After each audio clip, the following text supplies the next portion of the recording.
In 1908, physicist Max Planck delivered a famous lecture titled "The Unity of the Physical World Picture." Speaking to students in Leiden, Planck, already renowned as a pioneer of quantum theory, wanted to share a big idea.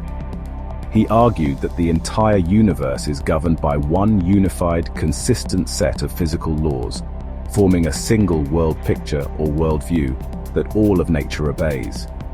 This was more than just a scientific claim. It was a philosophical vision of harmony in nature that remains inspiring even today. Planck's key message was simple but profound. Nature is one unified whole, bound together by the same rules everywhere and at all times. He believed that what gives the scientific view of the world its power is nothing other than unity, a oneness concerning all places and times and for people of all nations and cultures. In other words, the laws of physics discovered on Earth should hold on a distant star. Past, present, or future, the cosmos follows the same principles.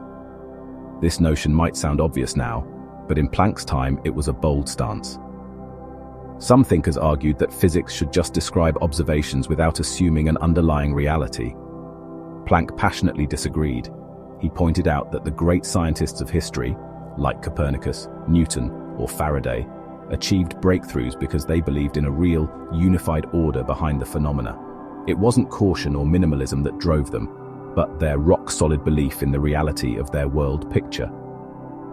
Thanks to that faith in an orderly universe, they uncovered deep laws. For example, Newton's gravity unifying heavens and earth, or Maxwell's equations unifying electricity, magnetism, and light. For Planck, these successes showed that the universe really does play by one elegant rulebook, and scientists' job is to read it. Planck emphasized that physics isn't just about crunching numbers or doing lab experiments. It's about uncovering the deep structure of reality. He saw the unity of physical laws as evidence of an underlying harmony in nature. All the forces and elements of the world connect as parts of a grand design.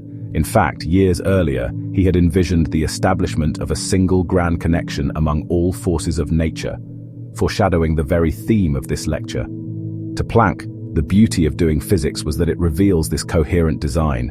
Beneath the diversity of natural phenomena lies a common foundation. A falling apple, a shining star, a whirling atom, all are expressions of the same fundamental laws. This idea carries a philosophical awe. It suggests the cosmos has an inherent order and simplicity. Planck wanted his audience to feel that when we do physics, we are touching the elegant fabric that weaves together the world. Science, in this sense, becomes a quest for understanding why nature is so seamlessly ordered. It's not just equations on a chalkboard. It's a way to glimpse the unified logic that nature follows, almost like listening to different melodies that form one grand symphony. Beyond the physical world, Planck also reflected on how we, conscious human beings, fit into this unified picture. He believed that the unity of nature includes us, the observers. Planck famously noted that we ourselves are part of nature and therefore part of the mystery that we are trying to solve. Our minds are not outside the laws of the universe, but products of the same natural order. This means that when we search for the laws of physics, we are in a sense the universe trying to understand itself. Planck was deeply curious about consciousness, and saw it as intertwined with the physical world.